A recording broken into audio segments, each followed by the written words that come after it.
Essa é Magda Roncat. Em janeiro de 2011, a dançarina de apenas 32 anos foi encontrada morta dentro de uma mala de viagem na represa Paiva Castro, em Mairiporã, São Paulo. O crime, que ficou conhecido como crime da mala, causou uma comoção ainda maior quando a polícia chegou à identidade do assassino. Jimmy Richard, namorado de Magda, foi o responsável por planejar e executar seu assassinato.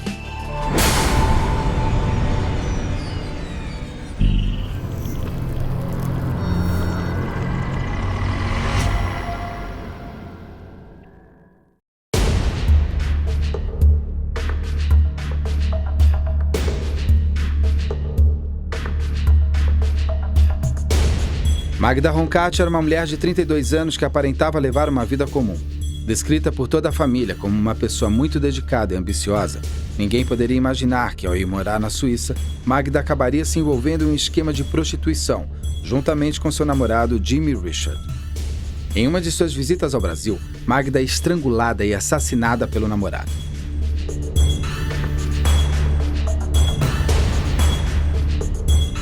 Ele coloca o corpo de Magda dentro de uma mala de viagem e a leva até a represa Paiva Castro, onde descarta seu corpo. A princípio, ninguém suspeita da morte de Magda, pois Jimmy alega para a família que a namorada havia voltado para a Suíça e passaria algum tempo sem conseguir se comunicar. Porém, um simples detalhe faz com que Jimmy seja identificado como o principal suspeito.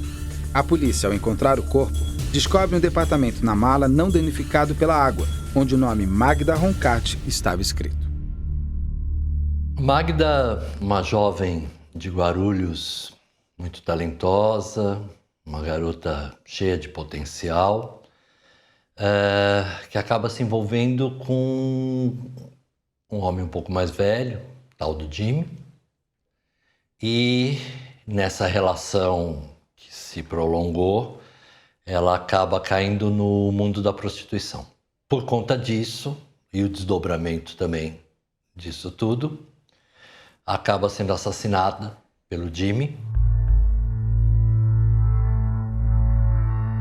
E ele, uma pessoa também sem nenhum tipo de trabalho fixo e aproveitador das pessoas, e acabou ficando com ela, extorquindo a moça. Essa é a realidade.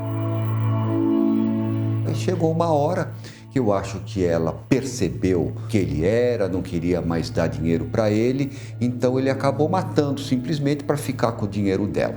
Seria até uma espécie, entre aspas, de crime perfeito. O que ele fez? Ele mata a moça, né? Na casa onde eles viviam, ele pega uma mala, coloca ela dentro da mala, ela era de estatura baixa, põe uma pedra dentro da mala e joga na represa de Mairiporã. E ainda conta para os familiares dela que ela ia fazer um trabalho fora do Brasil, que ia ficar muito tempo sem se comunicar, etc. E fica assim, tranquilamente. Só que essa mala, ela boia. Ela vem a boiar porque, enfim, liberação de gases do corpo em decomposição e tal. Aquela pedra não foi suficiente para manter a mala no fundo da represa. E aí a polícia encontrou e acabaram desvendando o crime. Magda Roncat costumava passar a maior parte do ano na Suíça, onde trabalhava. Enquanto isso, Jimmy Richard ficava no Brasil, vivendo às custas do dinheiro de Magda e morando em seu apartamento. Magda retornava ao Brasil esporadicamente para visitar a família. E é em uma dessas visitas que Magda acaba assassinada, vítima de sua própria confiança em um homem cruel.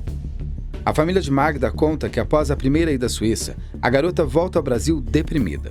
O relacionamento com Jimmy também parecia conturbado, e mesmo com ela alegando que eles não eram mais namorados, Jimmy continuava por perto, observando tudo o que Magda fazia.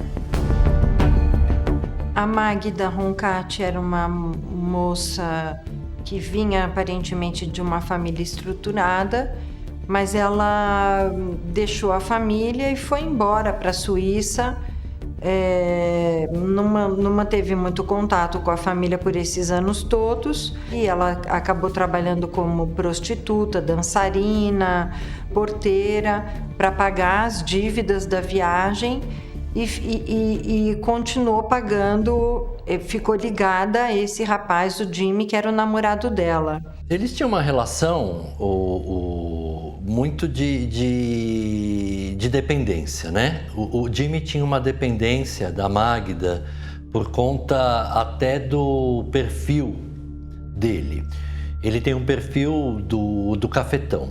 E enquanto isso ele fica no apartamento dela, cuidando das coisas dela e recebendo o dinheiro dela. Foi uma relação longa, né? Se inicia mais ou menos em 2001. Ao longo desse período, ela vai e volta várias vezes da Suíça com esse contrato de prostituição lá, onde ela tinha um aliciador, mantinha ela sob uma dívida que ela tinha que pagar com a própria prostituição dela e depois mandar o dinheiro para o Jimmy, que era o cara que fez todo o arranjo para ela ir para essa via. O Jimmy se utilizou da fragilidade física e psicológica dela para convencê-la a trabalhar para ele, literalmente. Ele se tornou um cafetão. Ela conseguia bancá-lo, ela o mantinha, tanto que ele usava a conta bancária dela, o cartão de crédito dela, não usava o dele, usava o dela. Era um indivíduo extremamente agressivo, extremamente ameaçador, e quando percebeu a possibilidade de ter problemas ou que os ganhos não estavam à altura do que ele imaginava, ele planejou, arquitetou, agrediu e matou a Magda. Essa relação deles, na verdade, era uma relação abusiva. A Magda parece ser muito passiva e ele era um explorador dela, mas ela com certeza tinha uma questão dela própria que se deixava abusar. Ela voltou para São Paulo, teve várias oportunidades de escapar dessa relação, mas nunca conseguiu. E ela passou fome na Suíça. Nesses dias que ela estava aqui em janeiro com ele, ela também passou fome. Ele maltratava ela. Ela é uma vítima abusada que nunca teve forças de sair desse relacionamento abusivo. Jimmy Richard é um homem perigoso, cruel e manipulador. Não se sabe ao certo o motivo da briga que levou Jimmy a acabar com a vida de Magda. Porém, a suspeita é que ela tenha tentado dar fim ao relacionamento e, principalmente, aos benefícios que Jimmy tinha, como morar em seu apartamento e viver do dinheiro de Magda, sem precisar trabalhar. Seria esse motivo suficiente para que alguém cometa um crime tão perverso? Ou é necessário que sua personalidade tenha traços de psicopatia para conseguir executar um assassinato tão brutal?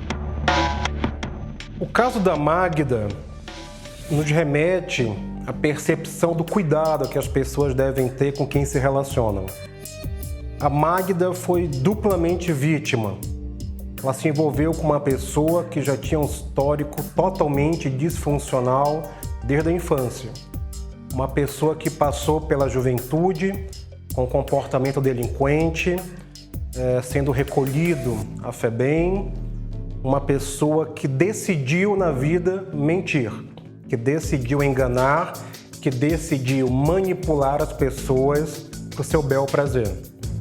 Era um mentiroso muito habilidoso, ele era muito loquaz com as palavras, a sua verbalização tinha um poder de convencimento. Ele tinha várias identidades, cometeu vários crimes, era versátil criminalmente, se aproximava das pessoas com nomes diferentes, com estruturas de personalidade diferente, claro, isso dentro do teor da mentira, da manipulação, e conseguia aquilo que ele queria. Ele tinha um estilo de vida parasitário, ela o bancava. Então, a relação deles não era uma relação frutífera, que planejavam ter filhos, planejavam estruturar uma família, construir um patrimônio juntos, desenvolver uma afetividade em função da vida que escolheram juntos. Não, era uma relação de poder.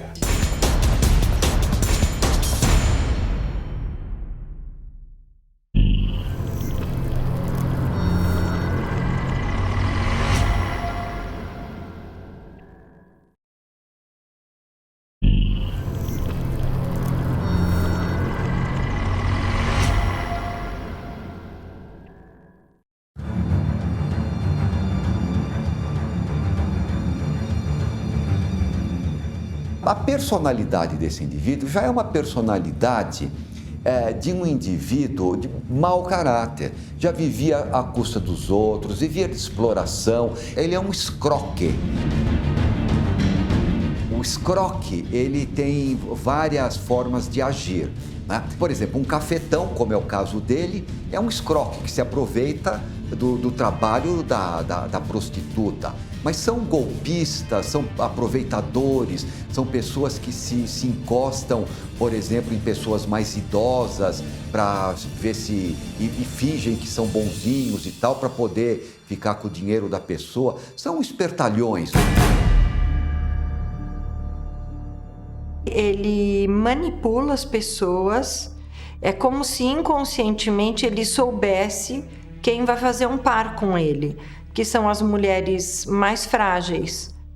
Cada um tem um jeito de seduzir e manipular. Pode ser sexualmente, pode ser criando essa empatia com a concordância de atividades de lazer. Isso é uma sedução. Na verdade, eles são sedutores e manipulativos. Mas a gente não pode esquecer que a vítima também ela é propícia e ela não consegue avaliar o risco que ela está correndo. Então há uma parcela de responsabilidade, não de culpa, mas de responsabilidade. A partir do momento em que você é responsável pelas suas escolhas, a partir do momento que você opta por um caminho mais fácil, por um atalho, você tem que se responsabilizar pelo que você vai encontrar pela frente. Muitas moças acabam, infelizmente, se confrontando com isso lá, já no contrato de prostituição, onde a coisa cai. E acho que assim, existe uma frase em psicologia que eu acho muito interessante, que ingenuidade demais depois de uma certa idade também é perversão. Em 2011, uma pessoa que andava de caiaque na represa de Mariporã avistou uma mala boiando na superfície. Ele também percebeu que do zíper da mala saía sangue. A polícia foi acionada e se descobriu o corpo no interior do objeto. A princípio, Magda não era procurada pela polícia, pois a família acreditava que ela estava na Suíça, como de costume. Junto da mala, havia uma pedra enrolada em uma camiseta, demonstrando a intenção de Jimmy que a mala permanecesse no fundo da represa. O corpo de Magda também não apresentava nenhum sinal de esquartejamento, como é comum em um crime desse tipo. O Jimmy tem características, ele tem comportamentos que se assemelham a indivíduos que possuem psicopatia. Categoricamente, não dá para afirmar que ele é, mas o comportamento dele caminha nessa direção, sim. Provavelmente ele tem esse diagnóstico de psicopatia. O psicopata, ele tem uma incapacidade de trocar de lugar com o outro, de sentir empatia pelas pessoas. E ele também não sente culpa. É óbvio que ele sente emoções. Ele pode ter uma família, amar a família, ele se sente triste, se sente alegre, mas ele não sente culpa. Então, um psicopata num grau mais grave pode se tornar até um assassino por uma impulsividade ou uma discussão que eles tenham tido. Como é que é a definição desse indivíduo? Primeiro, é um criminoso comum. Existe uma diferença entre o psicopata criminoso e o criminoso comum. Qual é a diferença? Que a psicopatia, obrigatoriamente, ela exige psicopatologia, ou seja, dados mentais doentios. Que no caso dele, não. Ele entendia perfeitamente o que ele fazia. Ele poderia não fazer se quisesse. Ele fez porque quis e se determinou de acordo com aquilo que ele programou fazer. Ou seja, capacidade de determinação plena em relação ao crime que ele praticou. É alguma coisa inata, essa falta de valores éticos e morais, e é uma coisa dele. E assim ele é e assim ele será por quanto tempo viver. É muito difícil tratamento para transtorno de personalidade. A gente consegue, através de terapias cognitivo-comportamentais, ou talvez até outras terapias também, conter alguns dos comportamentos dos pacientes que têm transtorno de personalidade. Muitos podem evoluir bem, mas o psicopata é muito difícil que ele sofra alguma modificação. Ele não tem volição, ele não tem móvel interno, vontade interna para mudança. e ele não tem empatia com as pessoas, é muito difícil você criar isso. Ainda mais o Jimmy, que é uma pessoa que se mostrou capaz de matar, com esse requinte de crueldade. Temo pela soltura dele. Eu acho que ele é uma pessoa que pode repetir essa história de crime facilmente. Quando uma pessoa desenvolve, cresce, amadurece dessa maneira, é o que ela sabe fazer. Outros crimes já haviam sido cometidos por ele em outros locais. Ele já era uma pessoa com requintes de crueldade, ele já era uma pessoa em formação da sua maturidade criminal. Ele desenvolveu traços específicos que o conduziram a condutas delitivas. Então, a maneira de ser dele revela o que ele pode ser no futuro.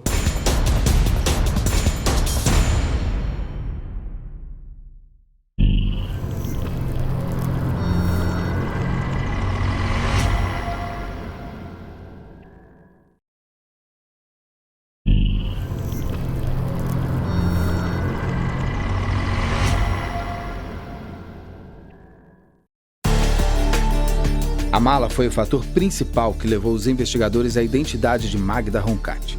Por ser importada da Suíça, ela possuía um departamento desconhecido por Jimmy, onde o nome Magda estava escrito. O trabalho da perícia também foi crucial para que se conseguissem as impressões digitais dos dedos da garota, que estavam deterioradas.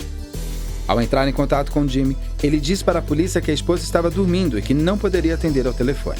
É a partir desse momento que as suspeitas começam e a polícia acaba ligando todos os pontos do crime, que apontam Jimmy Richard como principal suspeito. Aí você fez o que? Ela foi com a faca pra cima de você? Ela começou na cozinha, ela veio 2 vezes com a faca pra cima de mim, eu me defendi as 2 vezes, aí fomos pra frente do banheiro, ela continuou na frente do banheiro, no corredor, eu consegui desarmar ela e segurei ela por trás, falando para ela falar, parar. Ela não, começou a me dar cotovelada, querer me morder, arranhar, e eu, não, para. Eu vou me soltar, eu vou te matar, eu vou me soltar, eu vou te matar. Eu pensei, eu vou apagar ela, depois quando ela estiver mais calma, a gente senta e conversa. O que é preciso ressaltar na anatomia do crime deste tipo de delito?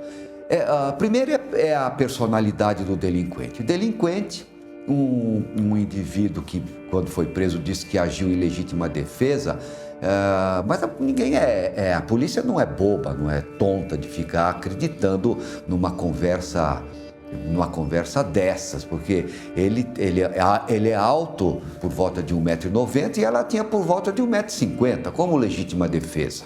Né? E outra coisa, legítima defesa, depois pega o corpo, põe dentro de uma mala, põe uma pedra e joga o corpo na represa. A mala, ela tinha uma etiqueta, e por essa etiqueta que estava com o nome dela, que fazia parte de um conjunto de malas. E aí, começou por aí, acabaram chegando até o suspeito, mas o suspeito, ele pegou e fugiu. Foi para o norte do país e depois as pessoas foram grampeadas, né? Os amigos dele grampearam um amigo e esse amigo falou, olha, para você se esconder, o melhor lugar é você vir aqui para Mairiporã, que é justamente o local no qual ele tinha praticado o delito, se desfeito do cadáver. E aí montaram um esquema policial e prenderam. Uma dinâmica muito interessante desse perfil do Jimmy, que é o perfil psicopata, é que eles têm muito cuidado em premeditar o crime. Porém, no desdobramento da ação, vai se deixando rastros muito evidentes, né? Então ele vai sondar no primeiro momento, algumas semanas, alguns meses antes, ele vai sondar a represa de Mairiporã. Ele pergunta para as pessoas dados da represa, como profundidade, o escoamento de água para o abastecimento da cidade, enfim. Ele quer se certificar que o corpo, uma vez colocado na mala e jogado ali naquela represa, não vai surgir. Existe toda uma premeditação, mas é uma premeditação de uma mente rasa, de uma mente pobre. Ele utiliza uma mala que tem uma etiqueta com o nome da vítima. num local do qual ele não sabe que tem o nome. Ali foi o primeiro deslize desse crime que, num primeiro momento, ia ser o crime perfeito. Aí há outros indícios também. Ele utiliza cordas que estavam na casa dele, pedaços de cordas para amarrar o corpo, envolveu o corpo da Mágida num lençol que as fronhas estavam na cama quando a polícia chega lá. Então, você vê a premeditação do crime, que é um perfil típico do psicopata, não garante o crime perfeito. E a perícia é muito esperta.